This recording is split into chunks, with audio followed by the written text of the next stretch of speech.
Reconnect the string, hip hop's from everything. Nothing comes from nothing, so stop the bluffing. Hey, peace, everyone.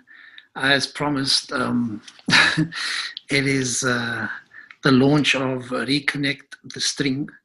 And I thought I'd do introduction before Monday's video, which will be about Soulsonic crew, Skybar Masters, and Baby D, graffiti artists, crew and MCs and B-boys from the early 80s. People have been asking me how they could find out more about our past in Cape Town as far as hip-hop is concerned, about survival as a creative or an artist or an MC or graffiti artist or aerosol artist, or style writer.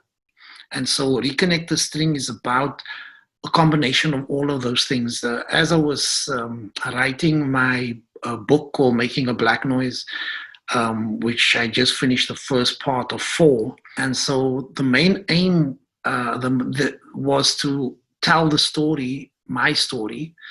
And as I was telling my story, I realized that there were lessons that I learned that are extremely powerful that I felt can't wait and need to be part of the conversation.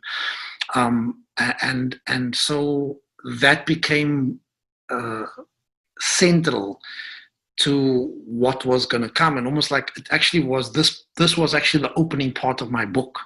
And I decided to, because it was so much that it was better to create something small and separate that would lay the foundation and also create some conversation. So I thought, let me do this introduction and try and break it down.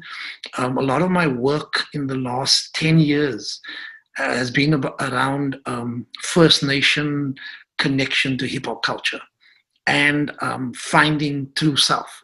Initially, my awakening has been through Black consciousness, and the terminology Black in labeling people is actually a Eurocentric idea. It is a very clever technique to distract us from our true ancestry as African and as First Nation people on the planet, because within Black consciousness, the conversation is obviously about the time in culture when culture was considered advanced. And this is, again, just advanced according to whose perception of being advanced. So when they speak of Egypt and Mesopotamia and that history, they often leave out where that came from, the foundations upon which it was built.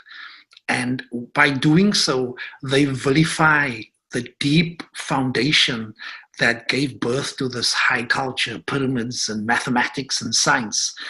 And this is being done over and over again. So almost like the Black consciousness movement vilifies the foundational ancestry that got people to that point. And at the same time, it's almost like a reflection of our insecurity of where we come from. And when I say we, again, I mean all of us. All humanity sprung from Africa and spread throughout the entire world. And this is according to anthropologists and DNA experts. And obviously it's always contentious, and always information is like infinite. There's always new things that you can find out. So in my search for myself, I came across this statement called Reconnect the String, or the Bushman community of South Africa was saying that the string has been broken, which is the connection between who we are now and who we were. And colonialism and slavery and apartheid caused that. And so it's ironic that during this time of Black Lives Matter or African Lives Matter, or there is this perpetuation of the illusion of color versus the heritage we really come from. And so this heritage of the oldest DNA on the planet, the Bushman, was speaking about the disconnect that we have between our present, our past, and thus also our future and spirit world. And so Reconnect the String suddenly became extremely powerful in the origins of hip hop, or the African origins of hip hop. That was the chapter of my book.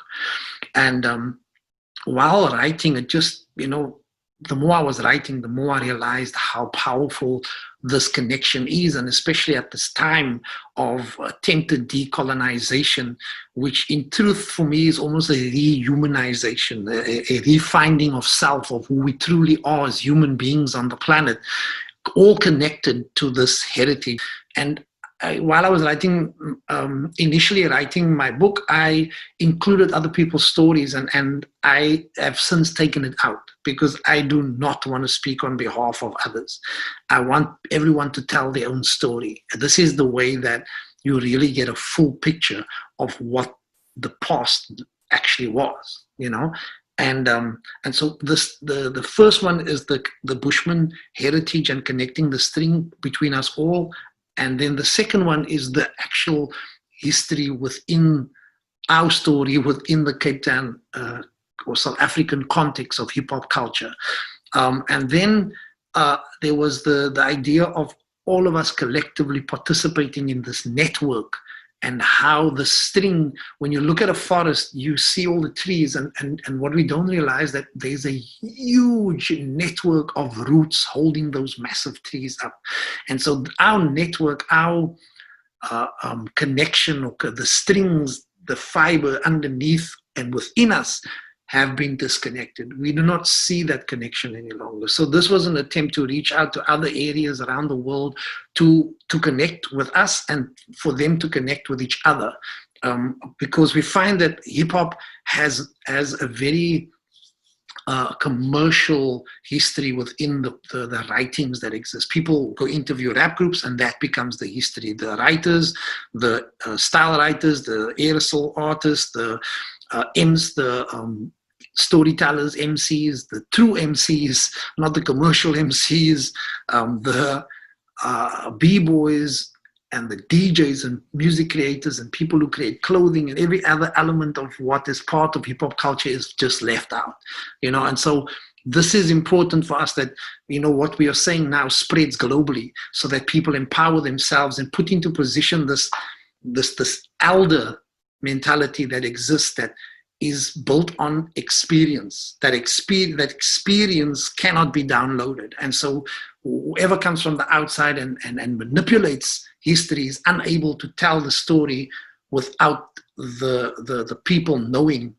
what that story was, and that the people who were there tell that story themselves. Write it down, put it online. Like this thing that I'm recording is via the Zoom recording, and then I'll download it and I'll put text in and I will just send it out to everybody. And this is not impossible with technology like the latest cell phones and stuff. We can do this ourselves. It doesn't have to be TV quality. It just has to be recorded so that it can be shared. The network. Then the fourth thing, as I was mentioned, is at this time of Black Lives Matter, it is extremely important that we don't see this as a color, but a reparations of pain. That the economy of the world was based on the exploitation of Africans and the theft of African people from Africa, and then the theft of African natural resources like gold mines that were mined, platinum, diamonds, you name it, like uranium. This is all taken out of the continent of Africa, one of the richest continents on the planet, one of the biggest continents on the planet as well.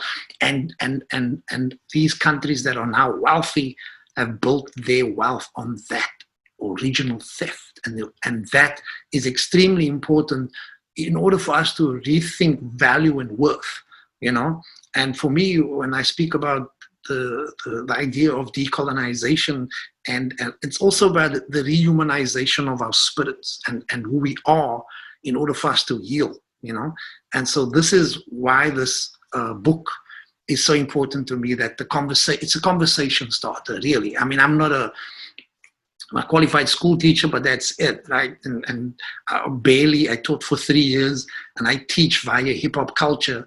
And so I don't know everything. I'm a student, always a student, as my brother Polsky says, and I'm always willing to learn, But it's important that we initiate this conversation. So this is the introduction to what this book is about, and how I see potentially us creating a new. I remember Thomas Hegenrotter from Battle of the Year had this change of direction, and you know, I was very excited when I saw that, because I didn't see a change of direction as being economic.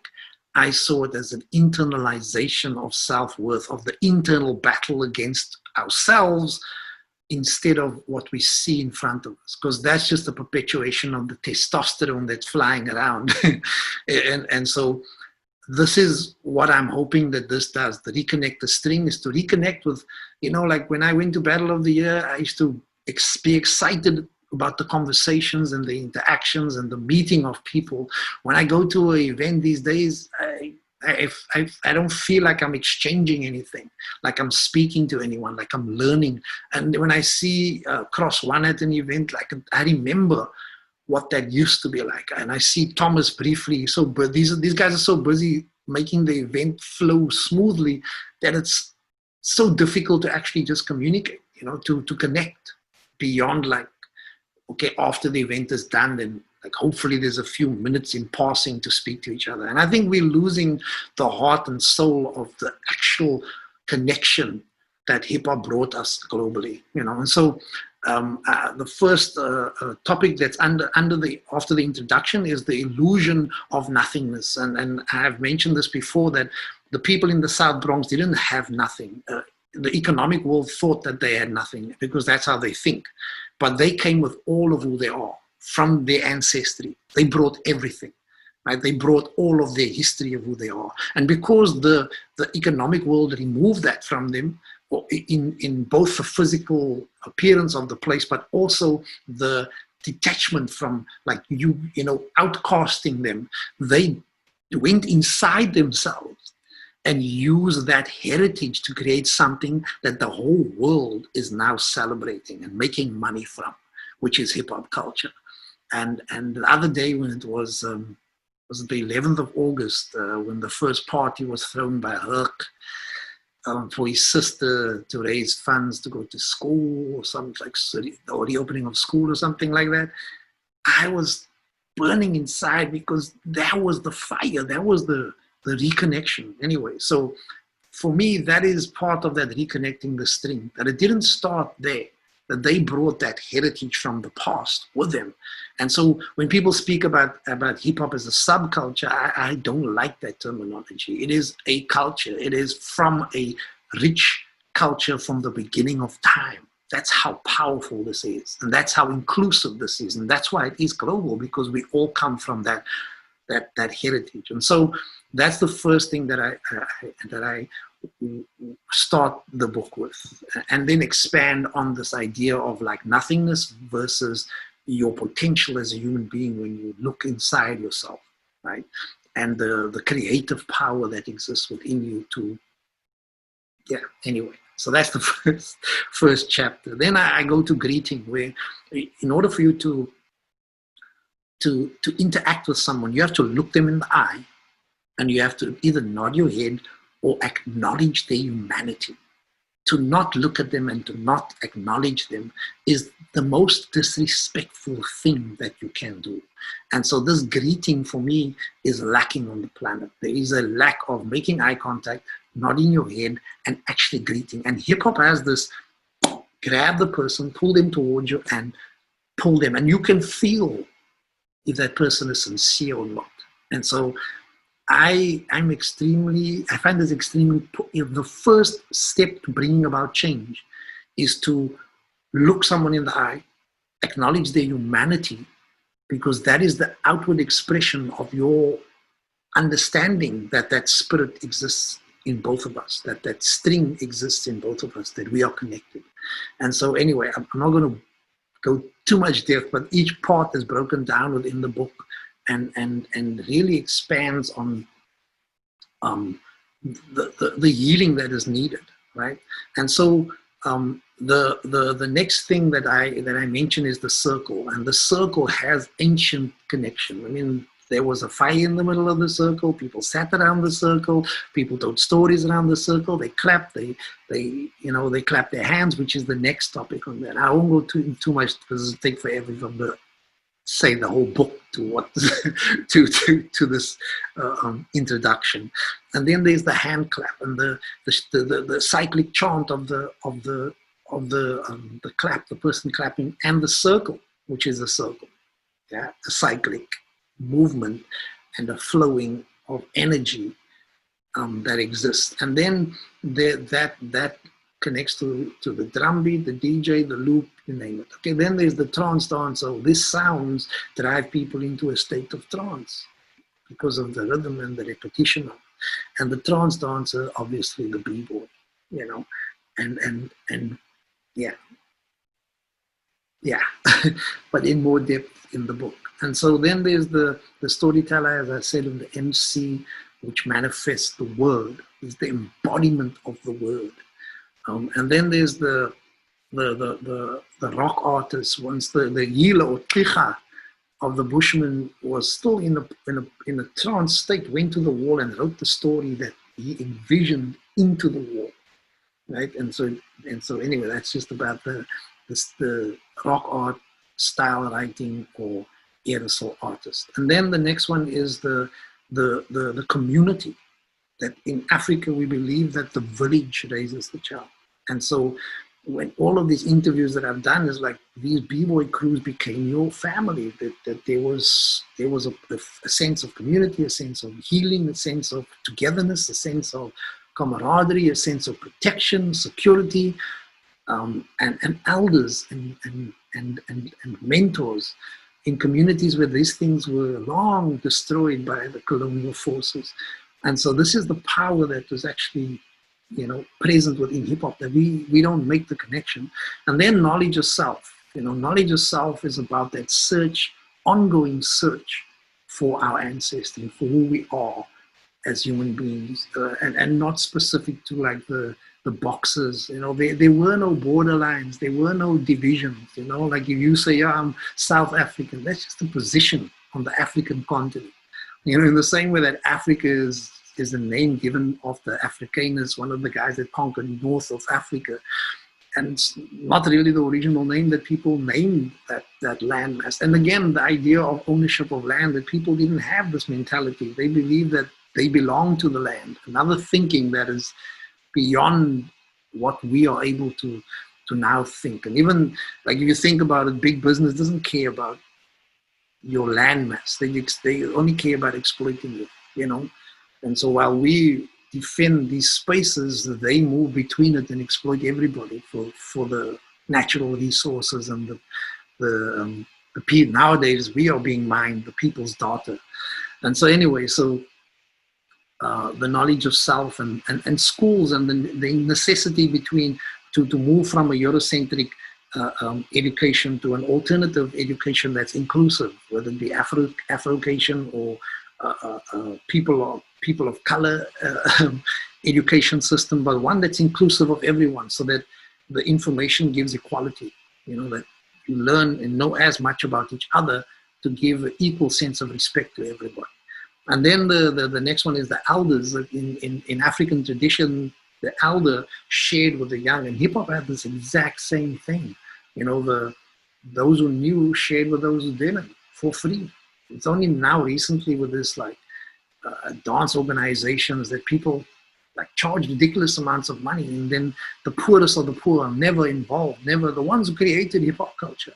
The communities that hip hop culture was meant for is being overlooked by and I see this in South Africa and around the world, where I teach for free in just wherever I go, and occasionally we charge, and I'm not saying that people shouldn't charge. I'm just saying that if you charge in one place, you didn't create this. You should have a responsibility of putting back. And this is the thing about the idea of nothingness, is that the more you hold on, the less you can receive. Closed hand can't accept anything. If you live with an open hand, both things can move in and be allowed to move out. The flow becomes more powerful. And so that's the idea of the elders sharing with the next generation. And then just the idea of the cycle of like how this information is also cyclic, that it, you know, you live, you get older, you pass it on, they get older, they pass it on, you move to another realm, pass on, whatever people want to call it, but your spirit and your energy lives on. And when the string is reconnected, you never not here. You pass on that information to the next generation, and your energy continues, you know. And so that cycle and Reconnect the String is a powerful conversation about your creativity. And this is the next topic, your God self. When you action your purpose, your why you're here. You know, education isn't about why you're here. Education in today's world is about finding a job to get paid so you can survive. It's not about what were you sent to do? What is your purpose on this planet? What is your passion? And can you fulfill that calling that has been placed on it? And this is not what education. How do you feel content? How do you feel complete? How do you feel satisfied with your life? And this is not what education does. And so for me as an educator, a qualified teacher, I ask this question regularly. Why is education about economics and not about your passion? Why is passion done on the weekend? Anyway, and so creativity also is about solutions. And the truth about this is that, and I'll break it down in the book to the T, right? And then, like, I can't, because creativity allows you the opportunity to create solutions. You know, I've created solutions. I've left my teaching job 1993. So it's been, what's that, 27 years or something, that I've used my creative ability and my ability to be creative in finding solutions in order for me to survive, you know. And so I'm at that point now where I am speaking again. I was quiet for a long time in the hip hop circle, but this is me putting my neck on the line again by saying all of these things, and also saying that we were given this gift. This culture is from our ancestors, and our ancestors insist that I say this to you, that if you make money from this, then you owe others by putting back what you got for free. Even if you say, yo, it's all my skill and no. you have to put back. And I can tell you, with myself and Black Noise and Heal the Wood, we have put back more than 2 million in cash to pay for flights for kids to try to fly to international events like Battle of the Year, R16, to the Trinity International Hip Hop Festival, and to the DMC DJ competition. We raised that money ourselves. You know, no sponsors. Sponsors came and they paid for the sound. They didn't pay for that flights. People don't realize that we have power. We have economic power. We made that happen. And so if I can make that happen, then you can. If you are a multi-million dollar MC / actor / producer, then there is no reason why Black people should be starving in the United States. None of that.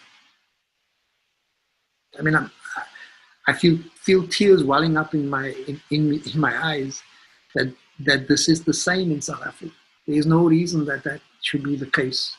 That if our best rappers have ridiculous fortunes that they probably couldn't spend in their lifetime, that they are not plowing back to change what is, because that's what this culture calls for.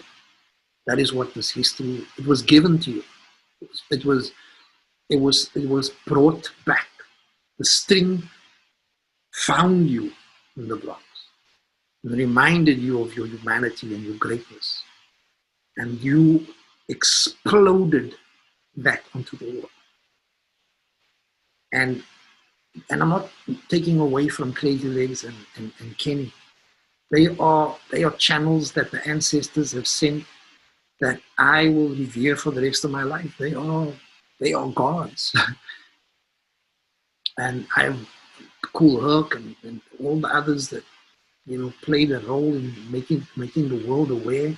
The ones that are not as known, they are all gods and channels that manifested this ancient way.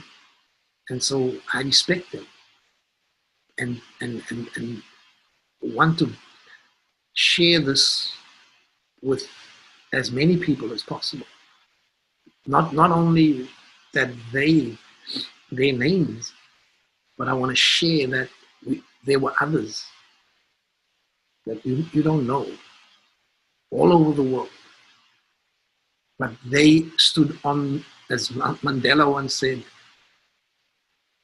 he is because he stood on the shoulders of giants, unknown people that sacrificed their lives so that those people could be there in the harshest of conditions and manifested hip-hop culture. That that is powerful beyond the illusion of what they say hip-hop is. They can never ever take that heritage away. It will not allow to be silenced. And so that's what the book is about. And obviously I break things down a bit more. And I'll end with this, that because we are creative, because we have the God spirit inside of us, we are able to bring about change if we see hip-hop for its power that it is. And with the syllabus that I wrote for the kids in South Africa, I open up with this question. When you look at me, where do you see me? And they say, yeah, we see you in front of us. And they say, wait, think about it. And out of those kids, one kid will say, actually, it's light that reflects onto the object, and then it's my eye, and then my brain catches the image. And so the question is that do you see me outside of you or inside of you? And they're like, oh, I actually see you inside of in my mind. And then all the other senses, when you touch, it's a feeling inside of you. Yet we spend all our time worrying about how we look, what others think. And we spend very little time going inside of ourselves, examining the battle, examining our insecurities, finding ourselves. And so this is what reconnection is. Reconnection with self. And when it's solid, and when it's happy, and when it's powerful, and when it's glowing, it emanates out. And this is Reconnect That String. To reconnect with ourselves, and reconnect with our ancestry, and reconnect with our souls, and reconnect with each other. And so the plan, yeah, because we have solution. The plan is to reconnect. And I put out a calling to whoever's interested in a Zoom call, connecting with each other. It's probably going to be limited to whoever is, and I don't care about numbers. It's all about real connection. So if you serious, man, yes, I could be a multi-millionaire if I wanted to, a millionaire, which is my next album, by the way. But for what? Am I happy? Yes. I'm extremely happy. I'm in the US, miss my family in South Africa, and, home. My kids are here, my wife is here, so this is also home. And it's opened my eyes to that, I have family and friends globally. And so it's time for us to be family and not just on the internet and chasing friends. You like likes and dislikes is now cannon fodder for the AI algorithms. So the plan is to connect, to have a Zoom meeting first of all, and to set up in every country around the world these conversations with young people to find themselves, to use our talent and our economics to change the situations, and to change our sense of peace, of happiness, of global connection. We have access to the internet, but when I used to write letters to people around the world, I had tighter connections. I still have friends from back then, people I've met on the internet recently. Yeah, you know, I don't know many of them that have made an effort to connect on a real deep, solid level. And so this is a call out. If you're serious about traveling around the world once we're out of lockdown, and we're able to listen to the messenger within the virus about what's going on in this world and how we can create something new. This is my call to hip hop, to reconnect the string, and let's create something new. The thing we always wanted. We don't need sponsors. We never ever needed these sponsors for that. They just came and took our power. And they will always be there. I'm not knocking the sponsors. If you're getting paid, cool. Be happy, enjoy. But we were before them. And we will be irrespective of them. Because they for the few. Hip hop is about the many. It's about the whole crew, not just the best bra. It's about the whole crew. Bra is friend, the best guy. So thank you for listening, and I hope that you're interested in getting a copy of the book. If you send me your email, I'll sort out the information and details about it. Also about the Zoom call and about the network that we want to set up globally. And yes, to travel to each other and to stay like we did back in the day in someone's garage on a sofa or just on the floor with a sleeping bag. But it was power. We had so much power, we gave it away. It's time to reconnect that string. Peace, love, the Cape Flats uprising in San Francisco. Thank you so much for listening, and I look forward to connecting. My email is emilYX@gmail.com, and I will mail you all to let you know when the Zoom call is and the list of actions and plan of action that we have set out to connect. Thanks.